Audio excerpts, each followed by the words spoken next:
Middle Village was a summer residence for the Chinook people for thousands of years. It was located along the lower Columbia River, about 5 miles from the ocean. The village served as the starting point for a sophisticated trade system amongst the native tribes. I got involved with the Middle Village project 9 years ago, I think. I had stopped by because they were doing digging, and I was interested in the archaeology. And then I was on the Chinook Cultural Committee, and they came to us and they said, there is a concrete floor that has been there since 1920, so we're going to pull that off. And when we do, we think there's going to be artifacts. So I was the one that came over to do it, and I've been involved in it ever since. It was right out here is where they found the plank house. It's just down the way where they found artifacts. There's so much that went on, and the main thing was to save the village, to not destroy it, and yet present what did happen here.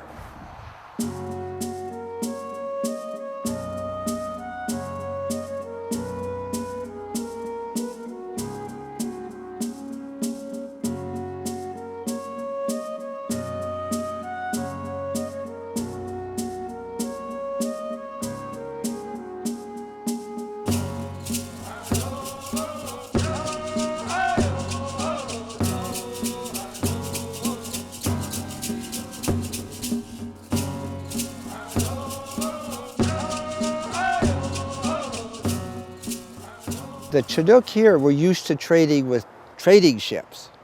Their whole society was built on trading with this wealth. The only way that you could get to the interior is up to Columbia.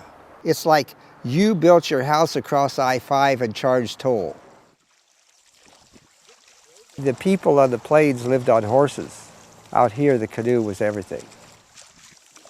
This was the highway. You had to have the canoes to go, and besides that, they were just beautiful canoes. Lewis and Clark wrote about being down here at the mouth and watching the natives go across the river. And they were going across, clear across, 5 miles across there, in a storm. And he's saying he had never seen a vessel that size go through storms like that. It just was impossible. They just lived it.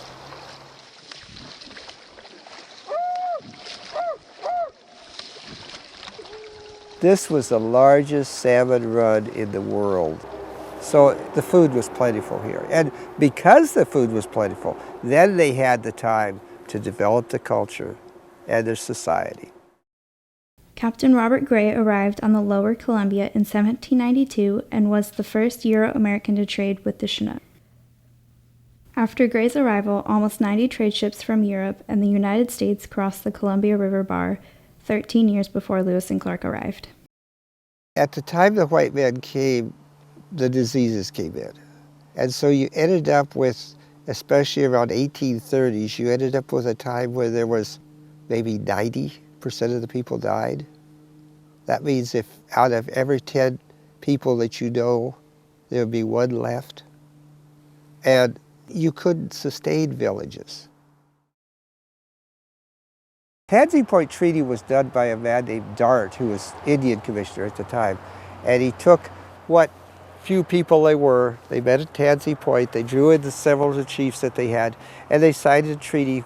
Well, it went back east, and when it got back there, they were told, you don't have to worry about a treaty because they're dead anyway. There's so few of them left, they will not survive. So it wasn't ratified.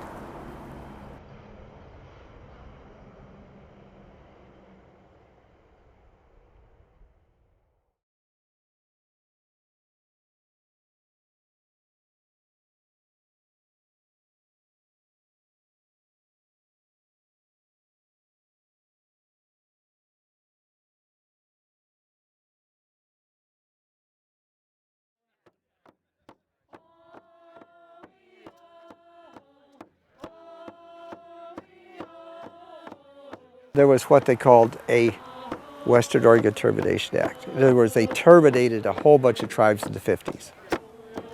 And we got brought into that because part of our tribes were on the Oregon side. So that's where we got terminated out of.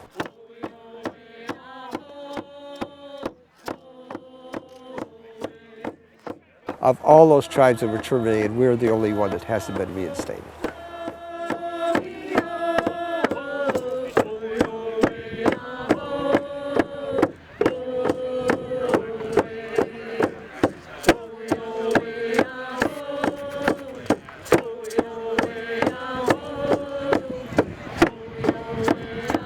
We've brought back things that existed before.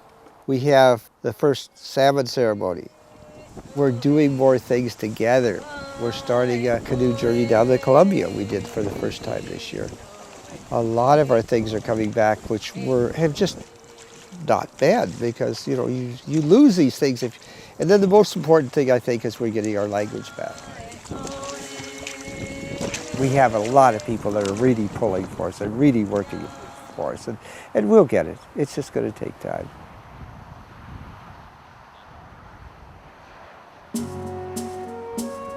Middle Village Station Camp is a unit of Lewis and Clark National Historical Park. The park is located 2 miles west of the Astoria-Makeler Bridge on US 101 in Washington.